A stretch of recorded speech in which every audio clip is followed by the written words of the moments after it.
Il y a des jours où tout s'effondre, où le monde semble hurler autour de toi. Les voix se mêlent, les doutes s'élèvent, les tempêtes se déchaînent. Et toi, au milieu de ce chaos, tu sens ton cœur battre trop fort, ton esprit vaciller, ton souffle devenir lourd.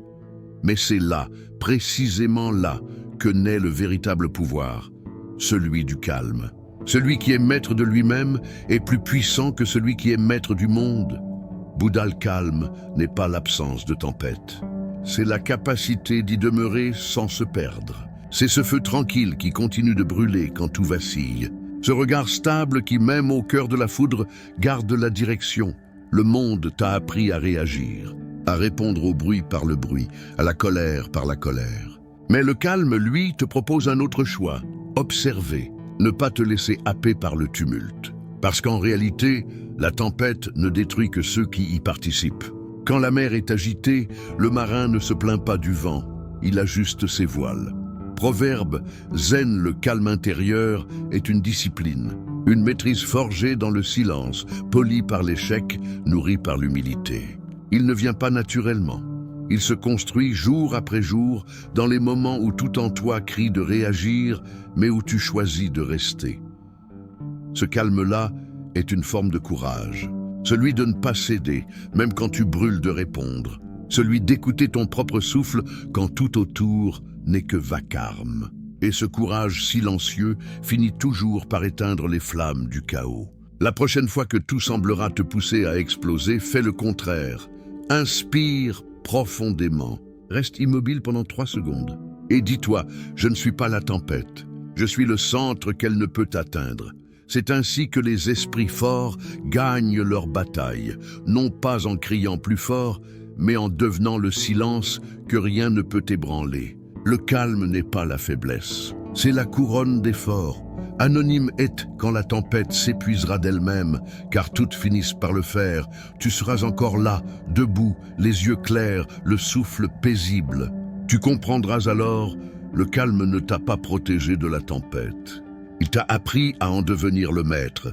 Il y a un moment dans chaque existence où tout semble s'écrouler d'un seul coup. Les fondations sur lesquelles on s'était appuyé pendant des années se fissurent, et le sol, qu'on croyait solide, devient mouvant. C'est ce qui arriva à Claire, le jour où sa vie prit un tournant brutal. Elle avait tout planifié, une carrière en pleine ascension, un appartement lumineux dans le centre, des amis fidèles, un avenir clair comme une route d'été. Mais un matin, un simple appel téléphonique suffit à tout renverser. Une voix tremblante à l'autre bout du fil lui annonça une nouvelle qu'elle refusa d'abord de croire. Son père venait de décéder dans un accident de voiture. Le monde s'arrêta net. Les secondes devinrent des heures. Et le silence qui suivit fut si lourd qu'il sembla dévorer tout autour d'elle. Pendant des jours, elle vécut comme un fantôme. Les gens parlaient, bougeaient, mais leur voix lui parvenait comme à travers un épais brouillard. Elle fit tout ce qu'on attend d'une fille en deuil, les formalités, les condoléances, les remerciements polis. Mais à l'intérieur, tout était vide. Le monde avait perdu ses couleurs, et le temps, sa forme. Puis vinrent les semaines où la douleur se transforma en colère. Pourquoi lui? Pourquoi maintenant? Pourquoi tout s'arrête alors qu'on commence à peine à vivre?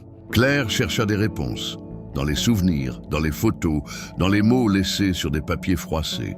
Mais il n'y avait que le silence. Ce silence immense, infini, qui avale toutes les questions. Et c'est là, dans cette obscurité sans fin, qu'elle comprit quelque chose. Parfois, la vie ne détruit pas pour punir, mais pour réveiller. Car c'est au cœur même du chaos que se cache souvent la vérité la plus pure. Celle qui ne dépend ni des autres, ni du monde, ni du temps. Un soir, alors que la pluie battait contre les vitres, elle se regarda longuement dans le miroir. Son visage portait encore les traces des larmes, mais ses yeux, eux, semblaient différents, moins fragiles, plus vrais. Elle comprit que quelque chose venait de changer.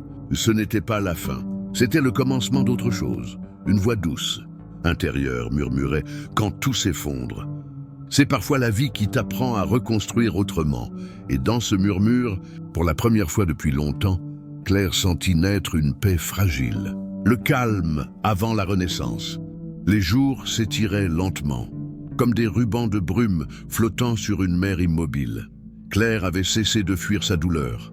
Elle avait arrêté de la maquiller sous des sourires ou de la noyer dans le travail.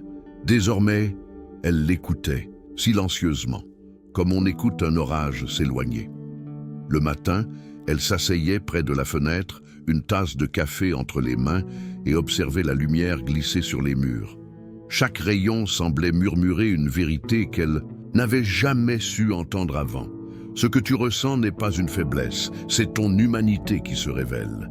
Ce silence, autrefois insupportable, devint un refuge. C'était là, dans ces moments suspendus, qu'elle commença à entendre battre son propre cœur autrement. Plus lent, plus fort, plus conscient. La douleur n'avait pas disparu, mais elle s'était transformée en quelque chose d'autre, une présence discrète, presque bienveillante, comme une cicatrice qui rappelle d'où l'on vient sans empêcher d'avancer. Un après-midi, alors qu'elle marchait dans un parc, le vent se leva doucement. Les feuilles dansaient autour d'elle comme des fragments d'un passé qu'on accepte enfin de laisser partir. Elle leva les yeux vers le ciel. Les nuages s'ouvraient, et à travers eux, un éclat de lumière dorée perçait l'horizon. C'était la première fois depuis longtemps qu'elle sentit une chaleur réelle l'envahir, une chaleur venue de l'intérieur. Ce moment, simple et fragile, fut une révélation. Elle comprit que le silence n'était pas vide. Il était plein de réponses que la peur empêchait d'entendre. Plein de vie, de beauté, de vérité. Cette paix nouvelle ne venait pas de l'extérieur, ni des autres, ni du monde, mais d'un endroit qu'elle croyait perdu, son centre. Là où le chaos n'a plus de prise.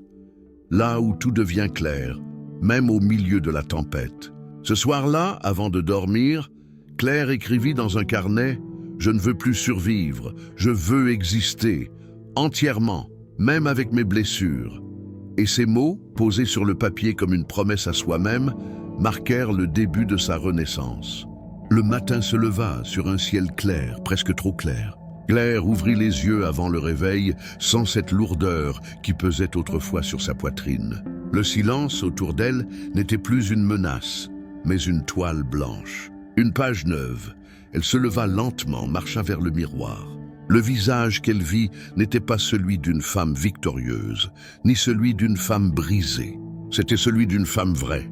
Les cernes étaient encore là, les traces du passé aussi. Mais dans ses yeux brillait une lumière nouvelle, une détermination tranquille, indestructible. Ce matin-là, elle prit une décision. Pas d'une de ces promesses éphémères qu'on fait quand on veut aller mieux. Non, une décision profonde, viscérale, irrévocable. Je ne laisserai plus ma peur choisir à ma place. Elle éteignit son téléphone, sortit marcher. Le vent dans les arbres, le bruit des pas sur le gravier, le rythme de sa respiration, tout semblait participer à un même souffle. Elle sentit la vie circuler à nouveau en elle, cette énergie qu'elle avait perdue dans les méandres du doute. Sur un banc, elle s'arrêta, observa le monde autour d'elle. Un vieil homme nourrissait des pigeons. Un enfant riait aux éclats. Un couple se tenait la main simplement. Et Claire sourit. Pour la première fois, elle se rendit compte que la beauté ne résidait pas dans la perfection, mais dans la continuité, dans le fait d'essayer encore et encore. Malgré tout, elle sortit de son sac un carnet qu'elle portait toujours sur elle. Et y écrivit « Ce n'est pas le monde qu'il faut changer d'abord, c'est la manière dont on le regarde. » Puis en dessous, une phrase d'Eleanor Roosevelt qu'elle avait lue un jour, sans comprendre à quel point elle deviendrait essentielle. « Tu gagnes en force, en courage et en confiance chaque fois que tu affrontes la peur en face. » Claire savait que la route serait encore longue, que le doute reviendrait frapper. Mais désormais, elle n'était plus spectatrice. Elle devenait actrice de sa reconstruction. Elle n'attendait plus que les circonstances s'apaisent. Elle avait trouvé le calme en elle.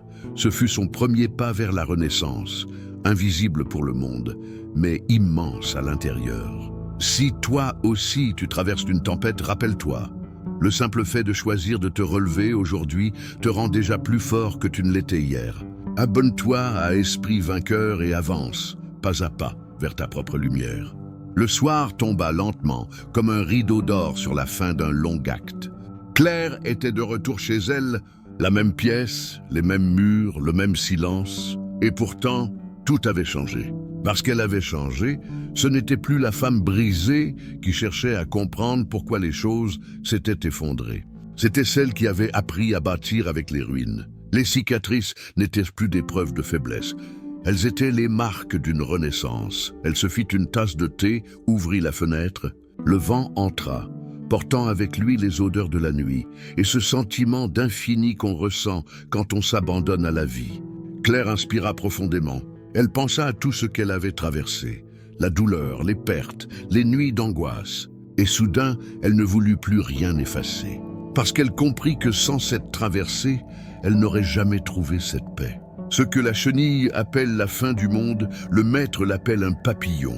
Richard Baxès mot résonnait en elle comme une vérité intemporelle. Oui, la souffrance avait été son cocon. Et aujourd'hui, elle en sortait, les ailes encore tremblantes, mais prête à voler. Elle alluma une bougie. La flamme vacilla un instant avant de se stabiliser. Et Claire se dit que c'était là toute l'image de la vie, flamboyer, chanceler, puis tenir bon malgré le vent. Ce n'est pas la lumière qui rend fort, c'est l'obscurité qu'on apprend à traverser. Elle sourit, cette fois sans nostalgie. Elle ne cherchait plus à redevenir celle qu'elle était avant. Elle devenait celle qu'elle devait être. Et cette idée simple et puissante lui donna une énergie nouvelle. Avant d'aller dormir, elle écrivit encore une phrase sur son carnet. Chaque chute n'est pas une fin. C'est un passage secret vers une version plus haute de soi. Puis elle posa le stylo, éteignit la lumière et ferma les yeux. Dans ce noir apaisant, elle sentit un feu doux, intérieur, brûler sans détruire. C'était ça la véritable victoire, renaître sans bruit, sans gloire, mais avec grâce.